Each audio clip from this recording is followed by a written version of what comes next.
Se você atua ou pretende atuar com a arbitragem, é importante saber as etapas após a prolação da sentença arbitral. Isso é imprescindível.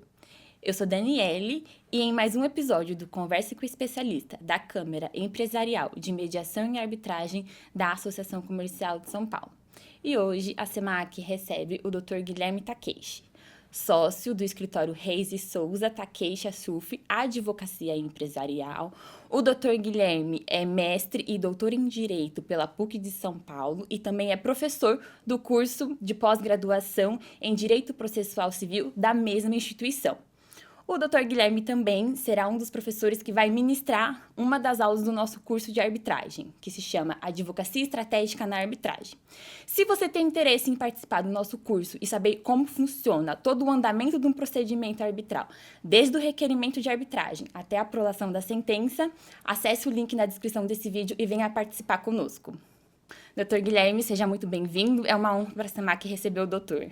Muito obrigado, Daniela. É um prazer estar aqui. Espero que eu possa contribuir com quem ouvirá ou assistirá a nossa conversa. Dr. Guilherme, eu gosto, assim, no início dos episódios, começar perguntando como que foi a sua trajetória no direito e qual foi o seu primeiro contato com a arbitragem? Daniela, eu me formei em 2007, aqui em São Paulo, e sempre atuei com contencioso, né, com resolução de disputas. E sempre tive um viés acadêmico, decidi fazer uma especialização, meu mestrado e depois meu doutorado. Nessa trajetória acadêmica, os temas que sempre me interessaram estavam relacionados aos mecanismos de solução de controvérsia, seja o judicial e também o arbitral. A lei de arbitragem é de 1996, mas o seu processo de declaração de constitucionalidade pelo Supremo Tribunal Federal foi um pouco depois. E como advogado, a gente via um nicho de mercado, né, de advocacia, para uma coisa que era um bicho diferente, né? O que é arbitragem? Poucos entendiam, poucos atuavam. Nós tínhamos, né, as pessoas que participaram do projeto de lei, que são os precursores da arbitragem no Brasil. E aí, em 2012, nós tivemos nossa primeira arbitragem no escritório. Para o escritório era um desafio. A gente está acostumado com o processo judicial, o processo arbitral tem suas peculiaridades. Então, em 2012 foi nossa primeira arbitragem. Hoje nós temos uma área voltada à arbitragem no escritório e nós gostamos tanto do tema que a minha tese de doutorado foi sobre intersecção entre poder judiciário e arbitragem. Então, tratando sobre o princípio da competência e a solução de disputas, intersecção entre poder judiciário e arbitragem. Então, a arbitragem é algo que, depois que você pega gosto, né, você coloca nos contratos, você entende como funcionam os benefícios da arbitragem, para o teu cliente, principalmente, né, porque o poder judiciário ele tem uma sobrecarga natural de processos e isso faz com que o processo seja um pouco moroso. E a arbitragem entrega o oposto, celeridade, as decisões rápidas e com qualidade. Então, isso faz com que a arbitragem seja um atrativo, né, para os empresários e também para os advogados. Então, com todas essas qualidades, a gente focou muito em arbitragem no escritório. Desde 2012, a gente tem atuado com diversas arbitragens aí. Já passamos, talvez, da casa de centenas, mas sempre um desafio diferente. Perfeito. Doutor Guilherme, o doutor comentou, né, que tem muita experiência com arbitragem. E, na sua visão, o que ajuda a auxiliar ali o árbitro no convencimento dele sobre o caso? Diferente do processo judicial, o processo arbitral ele tem etapas bem determinadas na lei, né? E também os advogados acabam definindo as regras do jogo, né? E, inclusive, os advogados escolhem os árbitros que decidirão aquele conflito, né? Então, para o árbitro, o que é importante? Que os fatos relevantes estejam bem claros nas petições. Então, isso exige do advogado também uma maior clareza Tá? O mecanismo de produção de provas. Tá? Na arbitragem você tem uma maior flexibilidade de prazos, o procedimento você consegue ajustar de acordo com a disputa que está sendo discutida ali. Então, para o árbitro, o mais importante é ter clareza sobre os fatos, petições bem detalhadas, né, e com todos os fundamentos fáticos e jurídicos. Quando há necessidade de prova técnica, uma prova técnica também esclarecedora. Tá? Então, isso faz com que o árbitro possa decidir com uma qualidade muito maior. Tá? A gente não fica atrelado aos prazos do processo judicial. Então, acho que os fundamentos fáticos e jurídicos são os principais pontos de atenção e que precisam estar claros para o árbitro. Perfeito. E o doutor mencionou muito da questão da arbitragem do processo judicial. O doutor poderia falar um pouco mais dessa diferença? Tá. A grande diferença, ambos são mecanismos de solução de controvérsia. O judiciário tem um mecanismo mais ortodoxo. O Código de Processo Civil disciplina as regras e o procedimento. Tá? Antes do Código de Processo Civil de 2015, as regras eram muito rígidas. Depois do Código de Processo Civil de 2015, se admitiu o negócio jurídico processual, o que deu uma maior flexibilidade, mas não se equipara e nem se assemelha à arbitragem. A arbitragem você tem uma atuação mais dinâmica, uma possibilidade de flexibilização do procedimento pelas partes, de acordo com as particularidades do conflito. Então, se eu puder dar um exemplo, Daniele, num conflito envolvendo agronegócio, né, qualidade de grãos, eu consigo inverter a ordem do processo para iniciar pela perícia, né, para que depois as partes possam apresentar suas alegações já com base naquela perícia feita. Né? Eu consigo estabelecer prazos condizentes com a complexidade da causa. No processo judicial, você tem 15 dias para contestar, o que a depender da controvérsia é um prazo exíguo. Na arbitragem você consegue disciplinar isso. Mas eu acho que o principal diferencial da arbitragem, Daniele, é a escolha dos árbitros.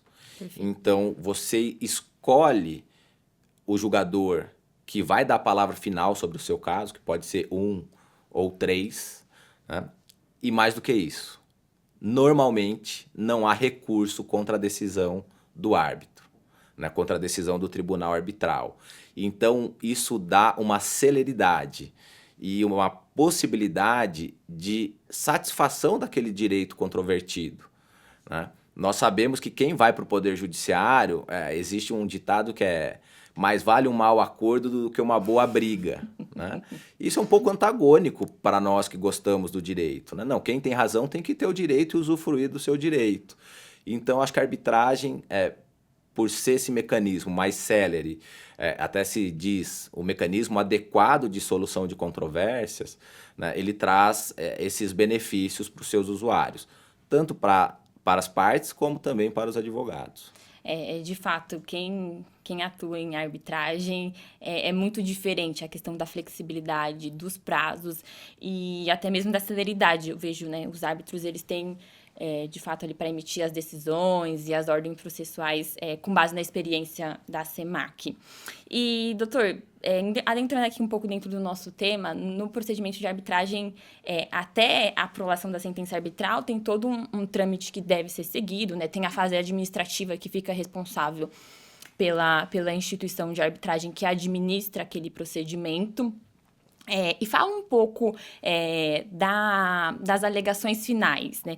Na experiência do doutor, o que uma parte ou um advogado pode trabalhar nas alegações finais, que é a última peça antes do tribunal ou do árbitro proferir a sentença arbitral? Daniele, na minha opinião, as alegações finais, elas constituem a peça mais importante do processo. Né? Por quê? Como você disse, a arbitragem ela tem um rito. Tá? Isso. A convenção de arbitragem, antes até, o requerimento, a fase administrativa, a assinatura do termo de arbitragem, e ali se delimita os requerimentos, as regras principais do processo arbitral, e a arbitragem passa por essas etapas necessárias. É uma liturgia necessária, nas alegações iniciais, defesa, réplica, tréplica, produção de provas. É muita informação.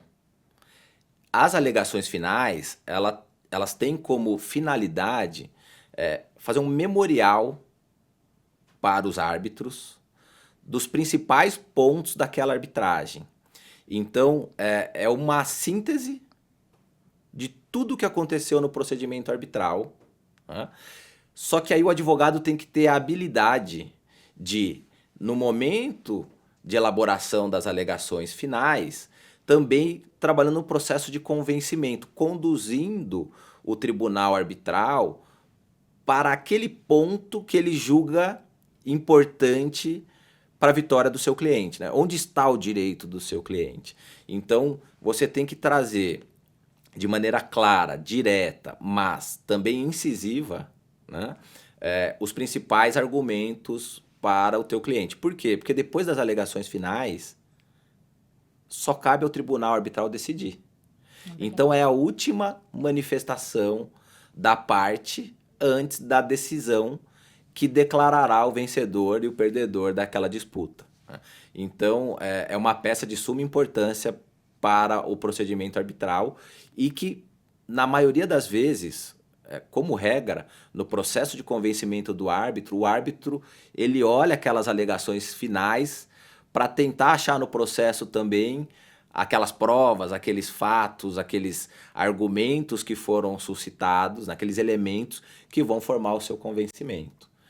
Então é uma peça de suma importância e que precisa estar muito bem fundamentada e com uma clareza que permita ao árbitro se convencer daquilo que o advogado tem interesse, né, em colocar como pontos fortes da posição do seu cliente. É verdade. Doutor Guilherme, até vai ser, né, uma aula do curso que o doutor vai ministrar aqui na SEMAC, falando sobre a questão da sentença arbitral, de analisar os vícios. E quando um advogado, a parte recebe ali a sentença arbitral, como que o doutor daria alguma dica ou sugestão de analisar aquela sentença? Porque acaba sendo, né, uma sentença muito técnica, né? Os árbitros, eles aprofundam muito na fundamentação. Eu acho que isso também é uma das riquezas da arbitragem. Então, eu queria entender o que o doutor acha sobre isso. Depois do processo arbitral e da prolação da sentença arbitral pelo árbitro ou pelo tribunal arbitral, normalmente o advogado ele vai no final da sentença, né, para ver o dispositivo. Eu acho que todo mundo vai no final. Por quê? Porque são sentenças extensas, Sim, com uma parte de introdução, depois fundamentação e depois o dispositivo. Então todo mundo vai primeiro para o dispositivo, né? Mas depois de entender se você ganhou ou perdeu, é muito importante você ler os fundamentos jurídicos, os fundamentos fáticos, para compreender se todos os pontos que você trouxe como advogado foram enfrentados pelo tribunal arbitral, para verificar se a decisão do tribunal arbitral também está adequadamente fundamentada com tudo aquilo que foi discutido no processo arbitral. A minha primeira dica é comparar o termo de arbitragem com a sentença, né? Porque o termo de arbitragem, ele delimita a jurisdição do tribunal arbitral. é verdade. Né? Lá estão, olha, o cerne da controvérsia é esse, os meus requerimentos são esses. Então a gente precisa entender se a sentença arbitral respeitou os limites da jurisdição que foi atribuída, né, pelas partes envolvidas na arbitragem. Então, minha primeira dica é essa confrontação, né, para entender se tudo que foi colocado no termo de arbitragem foi realmente, efetivamente decidido pela sentença. Depois entender os fundamentos jurídicos e fáticos, né? Hoje no Brasil a gente tem um sistema brasileiro de precedentes, e há uma grande discussão se esses precedentes vinculam o árbitro, não vinculam, mas fato é que os árbitros eles têm um ônus argumentativo maior, né? Porque um dos valores da arbitragem é não só a celeridade, mas também a qualidade. É verdade. Então, no judiciário, há uma frase que o judiciário usa muito, né? O juiz não é obrigado a se manifestar sobre todos os pontos trazidos pelas partes. Eu entendo que na arbitragem, o árbitro é. Porque nós escolhemos esse mecanismo de solução de controvérsia para que todos os meus fundamentos sejam devidamente enfrentados, ainda que eles sejam rejeitados. O árbitro pode não concordar comigo, né? Mas ele precisa enfrentar o meu argumento.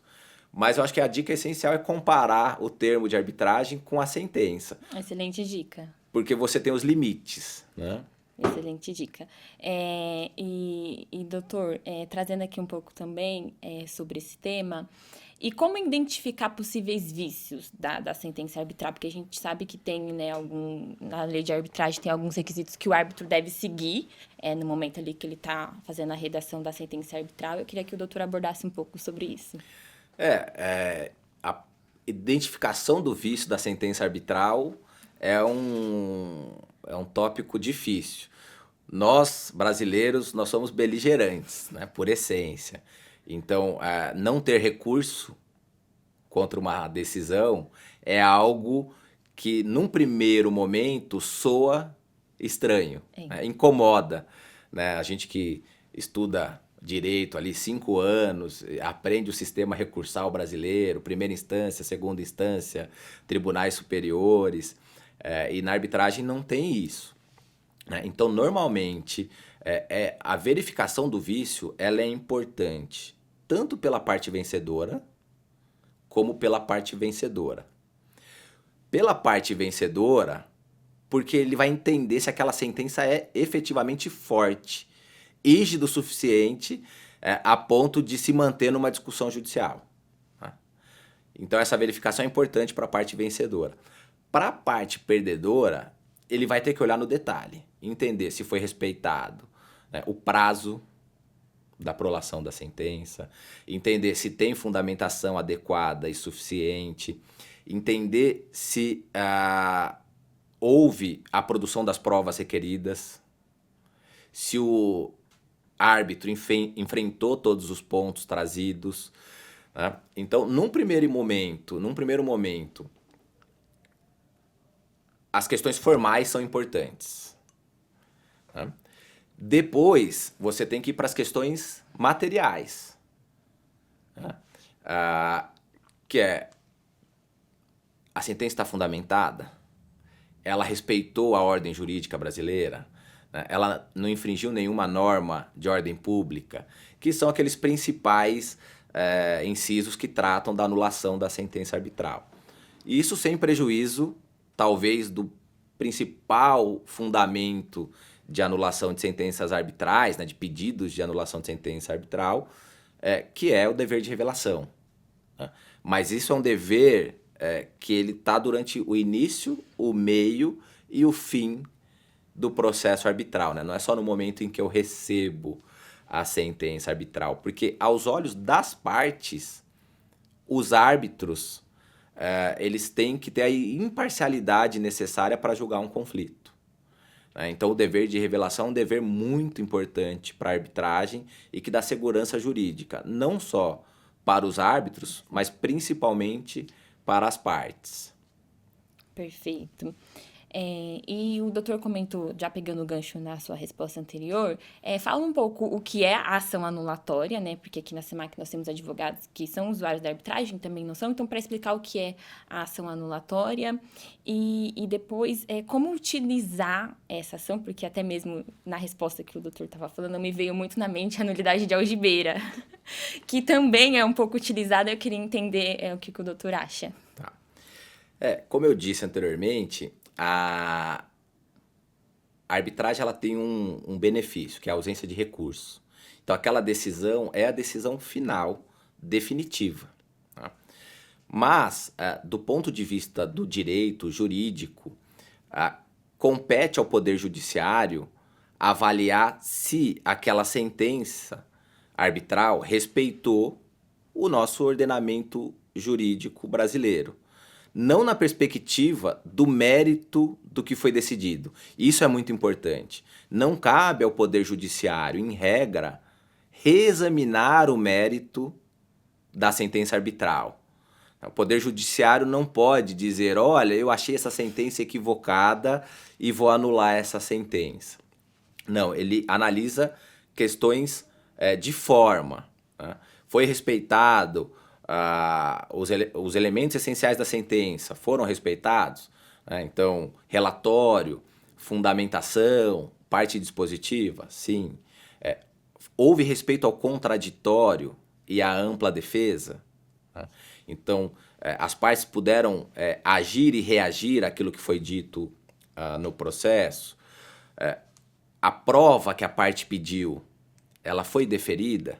Se foi indeferida, ela foi indeferida de maneira justificada? Aquela prova era de fato desnecessária para a solução da controvérsia?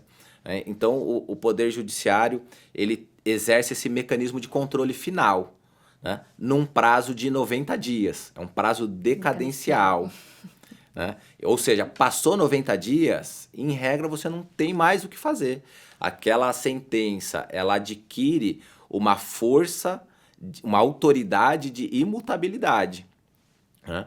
Então, a ação anulatória é um mecanismo de impugnação da sentença arbitral, mas não de impugnação de mérito, mas sim sob o prisma da legalidade.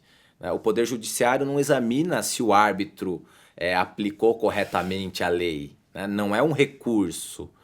Deixa eu analisar se aqueles critérios legais foram observados pelo árbitro ou pelo tribunal arbitral na sentença. Então, não é correto dizer, Daniele, que a ação anulatória é um recurso. Não, ela é um meio de impugnação. E ela é um meio de impugnação de fundamentação vinculada. Ela está vinculada àqueles incisos previstos ali no artigo 32 e 33 da lei de arbitragem. Né? Então, se normas de ordem pública foram desrespeitadas, se houve violação contraditória, ampla defesa, se o árbitro faltou com o dever de revelação, aí o judiciário pode exercer esse controle. Mas um detalhe muito importante, se não for um vício da cláusula compromissória, né, o judiciário ele anula a sentença arbitral e devolve o processo para a arbitragem para que uma nova sentença arbitral seja proferida. Né? Então está aqui a força da arbitragem. O ordenamento brasileiro, o Código de Processo Civil, ele respeitou muito o Instituto da Arbitragem. Com certeza. Né? Então, até, Daniela, se você me permite voltar até no questionamento anterior, um ponto importante também, talvez uma dica para os advogados, é analisar de novo o termo de arbitragem para ver se tudo foi decidido, se houve, né, pedido a mais que não havia ali e foi decidido. Então esse também é um ponto muito importante de ser analisado. Né? Se a sentença respeitou o termo, se o árbitro foi imparcial e se houve respeito ao contraditório e à ampla defesa. Fora isso, o judiciário costuma respeitar sentenças arbitrais. Então isso dá muita força ao instituto que vem crescendo no Brasil. E eu acho, assim, doutor, não sei o que o doutor acha sobre isso, mas essa questão da arbitragem de não ter recurso é uma questão que tem que ser trabalhada até mesmo no momento que o advogado leva isso para o cliente, né? Porque muitas das vezes eles estão acostumados com o judiciário e aí recebe a sentença, mas, poxa, então eu acho que essa expectativa também tem que ser trabalhada, considerando que o judiciário também respeita muito as regras do Instituto da Arbitragem. Sem dúvida, sem dúvida.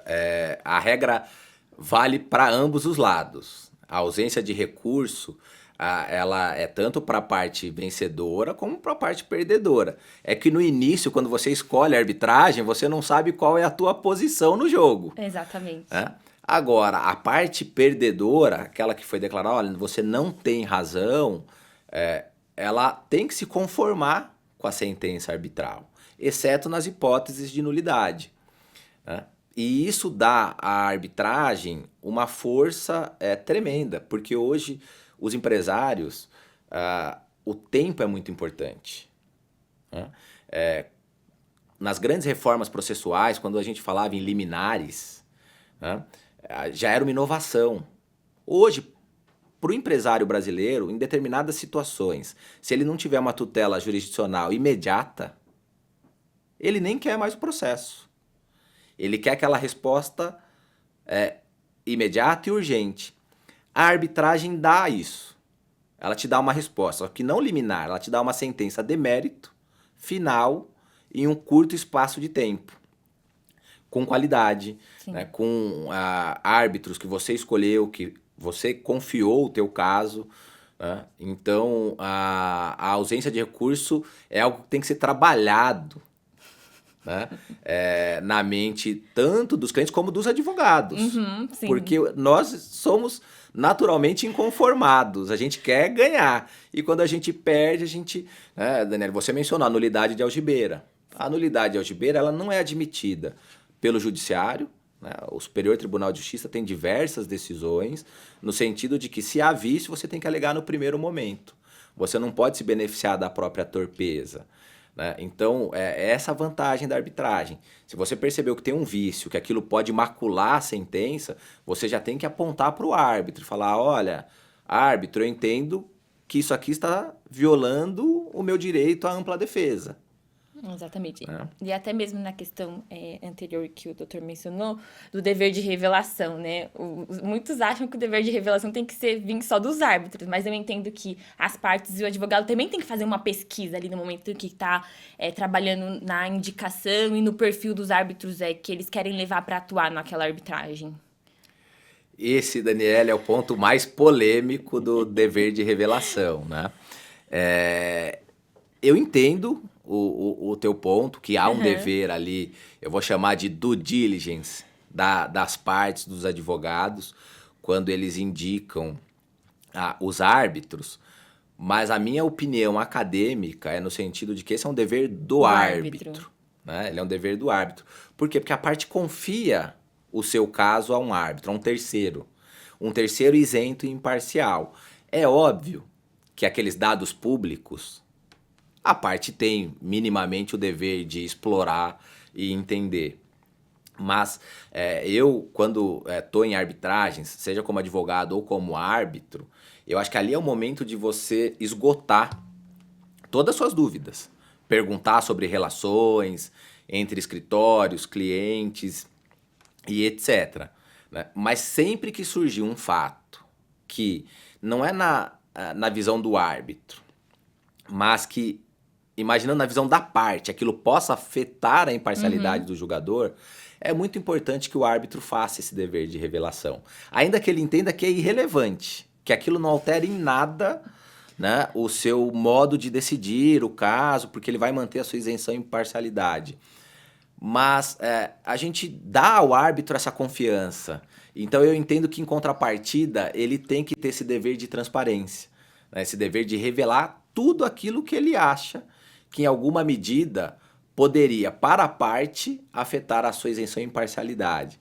Mas esse é um tema muito polêmico. É polêmico porque eu já ouvi posições de diversas formas, mas fica aí uma próxima oportunidade pra gente bater um bate-papo exclusivamente sobre esse tema. Dá pra fazer um curso sobre esse tema. Dá pra fazer um curso com certeza, porque olha, eu acho que é um dos temas, acho que a gente tava conversando aqui no bastidores, é um dos temas mais polêmicos que hoje em dia tá na pauta da arbitragem, né? Sim. E muitas câmeras vêm trabalhando também, ajudando, auxiliando nisso, na questão de questionários um pouco mais complexos, com perguntas mais ali, como que eu posso dizer, para identificar mesmo se houve um conflito das partes, na questão de declaração, essas coisas.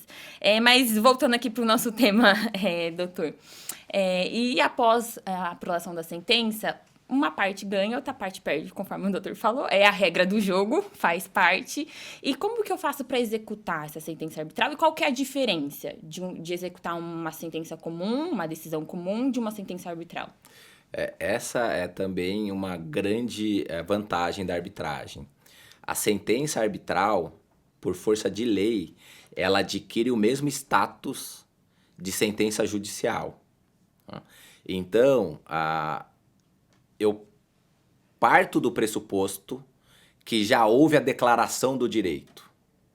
seja pelo juiz, no caso da sentença judicial, seja pelo árbitro na sentença arbitral. Então a parte ela entra com cumprimento de sentença arbitral. Assim como no processo judicial estatal, a parte entra com um cumprimento de sentença judicial.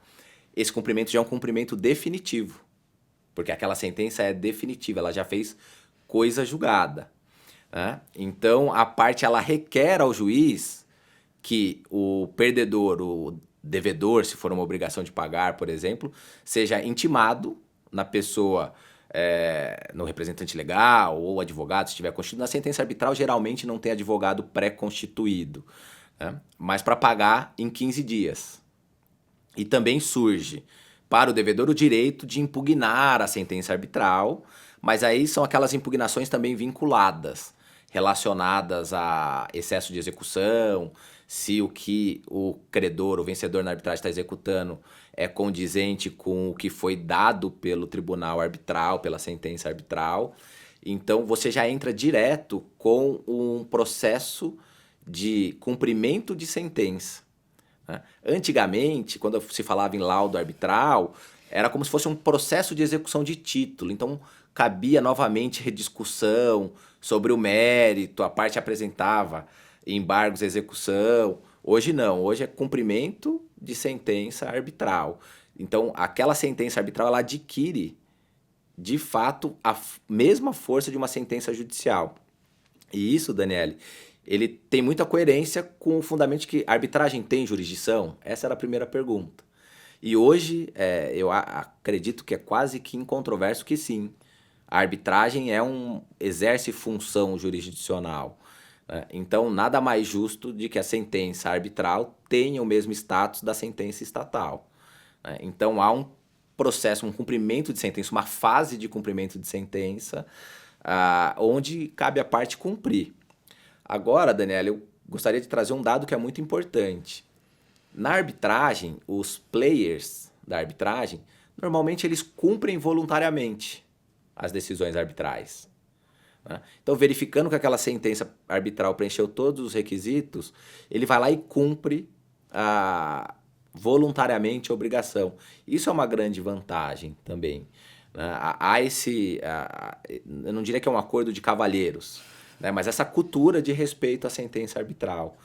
Como o judiciário respeita a arbitragem, as partes falam, não, vale a pena brigar? Porque na ação anulatória você precisa pagar custas, né? São custas Sim, verdade. Uhum. altas. Você tem risco de honorários advocatícios sucumbenciais, né? Então tudo isso tem que entrar no cálculo do advogado. Eu diria a você, Daniele, que é quase uma irresponsabilidade você propor uma ação anulatória sem fundamento, né? Aquilo vai gerar um ônus para o teu cliente enorme. E fora a questão do tempo também, né? Que leva em conta também, custo, todas essas questões, né? E, doutor, conta na sua percepção, assim, um erro entre o Poder Judiciário e a arbitragem, mas não diria um erro, mas questões que poderiam ser melhoradas entre os institutos. Daniela, como eu te disse, minha tese de doutorado foi sobre competência, né? Então, eu abordei muito essa questão da intersecção entre poder judiciário e arbitragem. E eu acho que o grande erro, de lado a lado, é não entender que esses sistemas convivem harmonicamente. Na verdade, o juiz estatal ele tem que cooperar com o árbitro da mesma maneira que o árbitro ele tem que cooperar com o juiz estatal, né? Então, a partir do momento que você tem disputa de ego, de poder, né, eu acho que é uma discussão anacrônica pensar que o juiz estatal não tem qualidade de decisão. Isso não é verdade. Os juízes estatais eles decidem com muita qualidade, né? Eles têm muito conhecimento, são estudiosos do direito também, mas eles têm um volume de trabalho muito maior. Eles têm menos tempo de elaboração, de formação do convencimento. O árbitro não. Geralmente, árbitros têm poucos casos, eles têm que ter disponibilidade. Existe uma pergunta no início da arbitragem, né? O formulário, olha, É verdade. o senhor tem Tem disponibilidade? E o árbitro diz, sim, eu tenho. Então, ele precisa ter disponibilidade para dar uma decisão rápida e com qualidade. Porque o desafio nosso, até como advogados, é fazer uma peça em pouco tempo que seja boa. O julgador, seja o árbitro ou o juiz estatal, ele tem a mesma dificuldade. Né? Dar uma sentença boa em um curto espaço de tempo. Então, isso para a arbitragem é mais fácil, pela dinâmica da arbitragem em si. Então, eu vejo, eu não diria, né, como você colocou, Daniela, não é um erro, mas sim. é a compreensão do sistema. A partir do momento que judiciário e arbitragem entenderem que ambos estão lá para solucionar controvérsias e que ambos cooperando, o maior beneficiário é o jurisdicionado, né? Eu acho que haverá uma maior cooperação, uma maior interação entre arbitragem e poder judiciário. E na sua experiência aí, que o doutor tem muitos anos de experiência em arbitragem e até mesmo no judiciário, qual seria a postura assim, que um advogado deve ter em uma arbitragem? A arbitragem é uma forma diferente de solução de controvérsia, uma forma atípica para a gente que está acostumado com o processo judicial. Ambos processos, tanto arbitral como judicial, eles são adversariais. Né?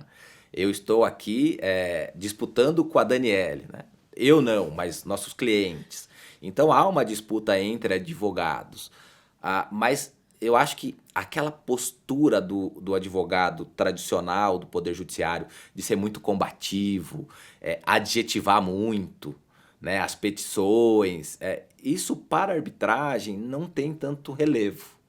Né? Os árbitros, eles preferem aqueles advogados que expõem com clareza seus argumentos, sem atacar a parte contrária, mas mostrar, olha, o meu cliente tem razão por essas e essas razões, né? Ficou um pouco redundante, mas é isso. Por essas razões, ele tem direito. Então eu tenho que colocar isso de uma maneira muito clara e direta para o árbitro. Então, uma audiência de instrução calma, tranquila, onde as perguntas sejam feitas, a testemunha possa responder, né, sem muita intervenção, sem muito tumulto. Isso dá ao árbitro maior tranquilidade para o julgamento. Qual que é, talvez, uma dica para os advogados? Estudem no detalhe todos os aspectos do caso, porque os árbitros, eles estão atentos, eles estudam o caso também, eles têm mais disponibilidade para decidir. Então, quanto mais qualidade você traz para a sua petição, maior a sua chance de convencimento do árbitro. Né? Então, acho que uma postura mais tranquila, serena, é muito importante. Sem mencionar a qualidade técnica, que é importante também. Né? Agora, uma segunda dica, se você me permite, Daniele, Claro. é pensar nas vantagens da arbitragem, na flexibilização do procedimento. Né? O que a arbitragem me traz, qual é o meu leque de opções aqui, o que eu posso fazer diferente que eu não poderia fazer no processo judicial. Então isso, quando você entra na arbitragem, é muito importante. Vamos inverter as provas aqui. Hoje o Código de Processo Civil admite isso, né? Muito com base na experiência da arbitragem. Negociar prazos, Negociar prazos. que é muito comum na arbitragem. Não, essa é a grande vantagem. Né? Os prazos prescricionais, eles são extensos. 1 ano, 5 ou até 10.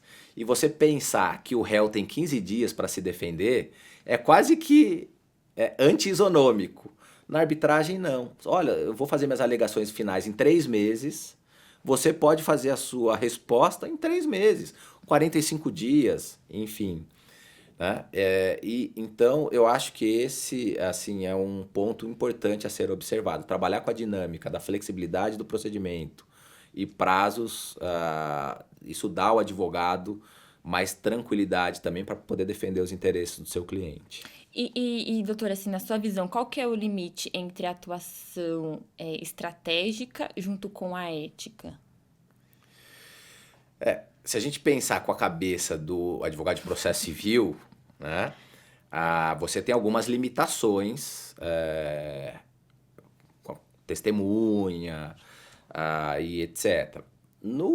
Na arbitragem, é muito comum você preparar as testemunhas. Óbvio, você não vai induzi-las a dizer o que elas não têm conhecimento ou o que elas não vivenciaram. Mas você entender como ela pode contribuir para o convencimento do árbitro com aquilo que ela vivenciou, com aquilo que ela de fato testemunhou. Então, eu acho que você sempre mantendo a lealdade processual na arbitragem, né, mantendo o seu compromisso com a verdade, você pode atuar de maneira estratégica sem romper qualquer valor ético, que é muito importante Sim. em qualquer esfera. Né? Então, eu acho que assim, o limite é o bom senso. Eu tinha um professor na faculdade de Direito que ele dizia que o advogado é o primeiro juiz da causa. Né? Então, o advogado tem que fazer essa reflexão e falar, olha, eu estou dentro dos limites éticos. Sim. Né? Então, olha, eu vou fazer uma audiência com as testemunhas, entender como elas podem contribuir para o processo.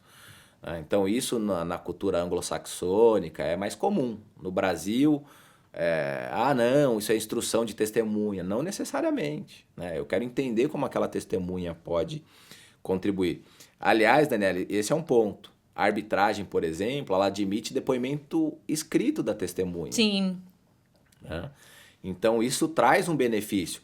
Primeiro, as partes sabem o que aquela testemunha depois, porque está por escrito, e até, eventualmente, você pode fazer uma audiência depois de acareação para tentar entender se aquilo que a testemunha colocou de fato corresponde com a verdade ou não. Né? Então, eu acho que essa atuação estratégica, ela está muito ligada à flexibilidade do procedimento, um maior grau de liberdade. Né? Mas eu acho que o exercício dos limites ali, cada advogado faz e sabe onde estão os limites. Né? Doutor Guilherme, muito obrigada. De fato, foi um papo muito enriquecedor. Tive bons insights aqui. Eu falo que eu gosto de participar desse bate-papo aqui na SEMAC, porque eu aprendo muito com os especialistas, com os árbitros que vêm aqui. Então, muito obrigada. Fica aqui o nosso agradecimento em nome da diretoria técnica do doutor Guilherme. Muito obrigada. Eu que agradeço, Daniele. Foi um prazer. Eu espero ter contribuído com quem vai assistir e ouvir depois essa nossa conversa, esse nosso bate-papo. Muito obrigado. Com certeza, tenho certeza que esse conteúdo vai ser muito frutífero para os usuários aqui da SEMAC.